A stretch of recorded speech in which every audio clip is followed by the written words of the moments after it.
Hello guys, welcome back to Bart from NutriBrains. This is a really interesting article and I wanted to share this article with you.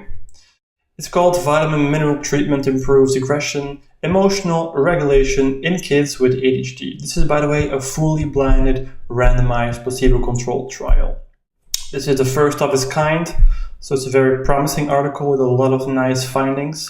So I'm very excited to share this information with you guys. It was first published on the 2nd of October 2017, so it's quite recently.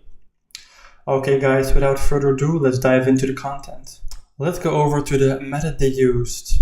So, as I said previously before, this is the first fully blinded randomized controlled trial, which makes this research unique of its kind. They used 93 kids with ADHD between 7 and 12 years old. They were either assigned to a micronutrient group or the placebo group in a 1-to-1 ratio for about 10 weeks. Which basically means half of them were assigned into the micronutrient group and the other half was assigned into the placebo group. Let's take a closer look at the results of the study. The first finding was that 47%, almost half of the participants from the micronutrient group were identified as much to very much improved, whereas only 28% in the placebo group. Second main finding is that 32% of those in the micronutrient group showed a clinically meaningful improvement on inattentiveness, whereas only 9% in the placebo group showed this improvement. Now, based on clinicians, the parents, and teacher reports, those on the micronutrients showed greater improvements in emotional regulation, aggression, and general functioning compared to the placebo. Okay, perfect. So now we're going back to the conclusions of the study. Basically, there are two types of conclusions. The first conclusion for me personally is that the micronutrients were able to significantly reduce almost all the symptoms that are associated with ADHD, except for hyperactivity and impulsivity.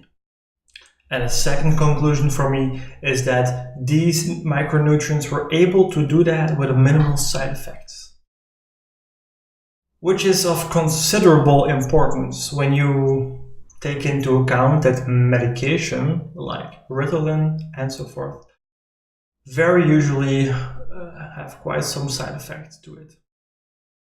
And lastly, we will take a look at the exact ingredients that were in the micronutrient supplementation. I have to say I'm pretty impressed with the supplement itself.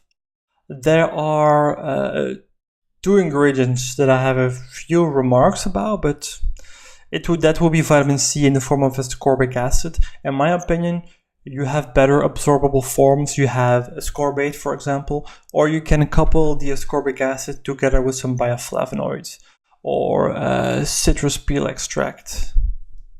These are certain things that can improve the bioavailability of ascorbic acid. Secondly, the vitamin B6 as pyridoxine hydrochloride. This is not the most active form. This is a non-active form. Your body has to activate it first into P5P. Or PLP, and that's the biologically active form. So they could have used the active form of B6.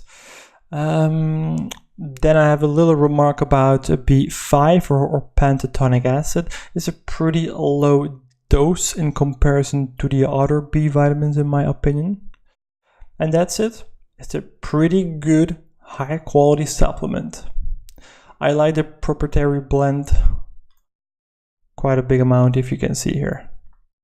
Yeah, it's a good quality supplement, so that's good. This little video informative or in any way, shape or form helpful, then I invite you to like my Facebook page here, NutriBrains. You can hit the like button. You can subscribe to my YouTube channel, for example. And my suggestion for you is, if you are currently not yet taking a high quality, high potency multivitamin, I suggest you try one out. You try it out, you give it a try for 1 month and see what happens. You have nothing to lose and everything to win.